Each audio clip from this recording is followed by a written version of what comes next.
Bismillahirrahmanirrahim. Assalamu alaikum students. Welcome to my YouTube channel. Today we are going to start the left text of the friar. Last date जो 2 lectures थे उसके अंदर जो है वो हम लोगों ने डिस्कस कर लिया था फ्रायर के करैक्टर के बारे में। अब जो है वो उसकी फ़िज़िकल अपीयरेंस के बारे में डिस्कस करेंगे और उसके जो उसने अपने पास चीज़ें रखी हुई थी उसके बारे में, उसकी ड्रेसिंग के बारे में जो है वो डिस्कस करेंगे, उसकी आदात और उसके मैनर्स वगैरह के बारे में डिस्कस करेंगे। तो चलिए स्टार्ट करते हैं। His tippet was a fast full of knives. आप जो कह रहा है कि जो फ्रायर है वो अपने साथ जो है उसका जो टिपेट मीन्स उसका गाउन जो है वो ए फास्ट मतलब वो भरा हुआ होता है, full of knives and pens for to given fair wives.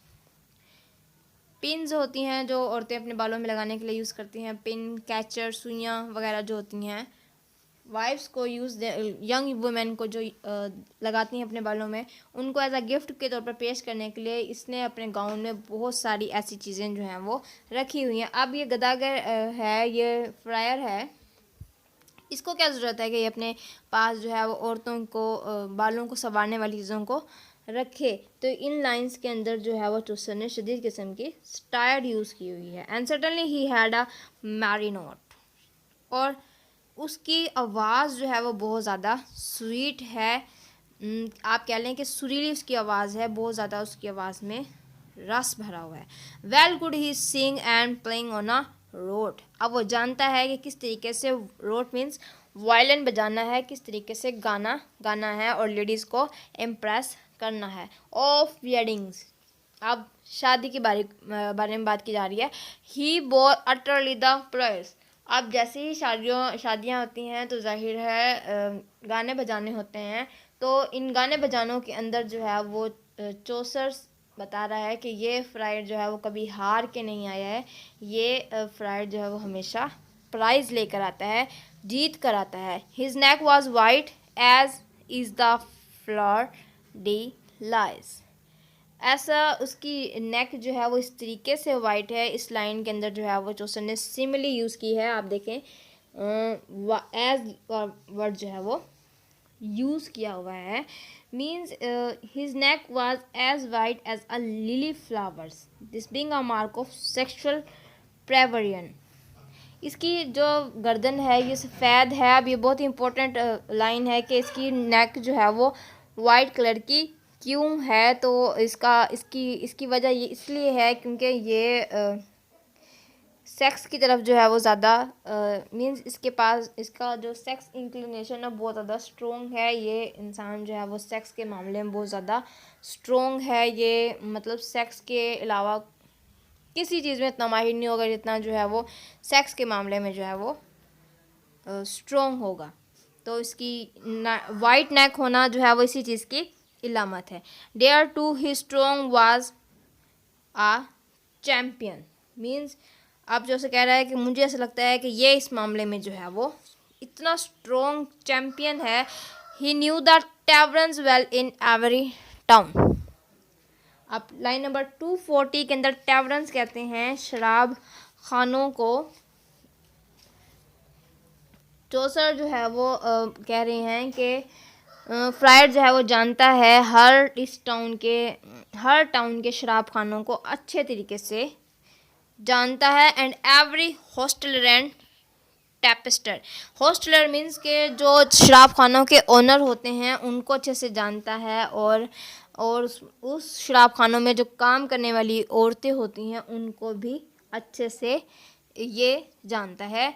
He knew the taverns well in every town and every hosteller and tapster, but then a lazar or a पिगेस्टर। Bat then a lazar or a पिगेस्टर मतलब ये इन सब लोगों को जानता है, लेकिन जिनको जानना चाहिए उनको तो ये जानता ही नहीं है। लेजर मीन्स लेज़ी पर्सन, जो वीक होते हैं और कमज़ोर होते हैं उनको तो ये जानता ही नहीं है। फॉर अनटू सच अ वर्दी मैन एज ही। और ये क्योंकि इसलिए लोगों को, गरीब लोगों को नहीं जानता, क्योंकि ये बहुत ज़्यादा वर्दी मैन है, रिस्पेक्टेबल बंदा है, बहुत ज़्यादा भाई अमीर बंदा है ये। Accorded not as by his faculty, क्योंकि ये इसकी फैकल्टी के अकॉर्डिंग है ही नहीं। To have with sick lazars acquaintance, it is honest honest.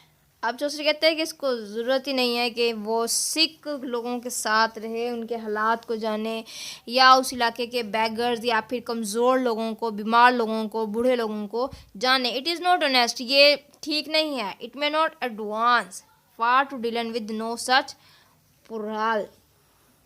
पुराल में नीडी पर्सन को जाने। यहाँ पर शदीद किस्म की आयरनी चौसर ने यूज़ की हुई है कि वो उनके साथ लेन देन करे, नीडी लोगों के बारे में पता करे।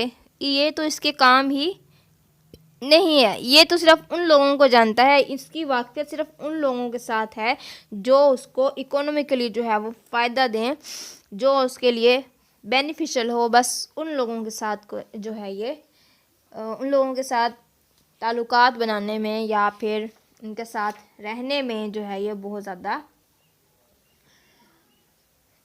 फ़ख्र महसूस करता है। चलिए जितनी भी लाइंस पढ़ी हैं हम लोगों ने, इसको English translation word by word देख लेते हैं। Chaucer says that the friar's tippet was always stuffed with knives and hairpins for sale, like a hawker or gift, like a seducer to the fair wives living within the area of his legal authority, or mendicancy means begging. The friar had certainly a merry means pleasant voice. He knew how to sing well and play well music masterly on a lute. Lute basically it is an instrument like a violin. In wedding song competitions, he always won meritoriously the top prize. His neck was as white as a lily flower, this being a mark of his sexual prurience. Therefore, in sensuality, he was as strong as a wrestling champion. The friar knew very well the taverns of every town. He was far more intimately familiar with every innkeeper and barmaid than with any leper or beggar.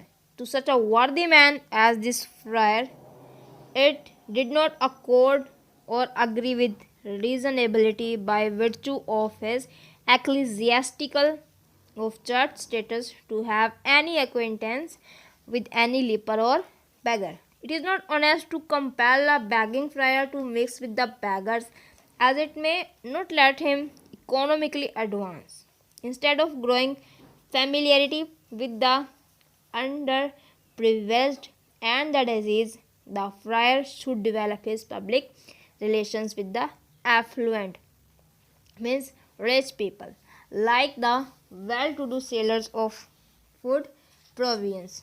Above all, whenever this friar anticipated that some profitable chance was likely to arise in his favor, he became more courteous, lovely and serviceable. चलें अभी तक के लिए इतना ही, मिलते हैं अगली video में, तब तक के लिए अल्लाह हाफिज़।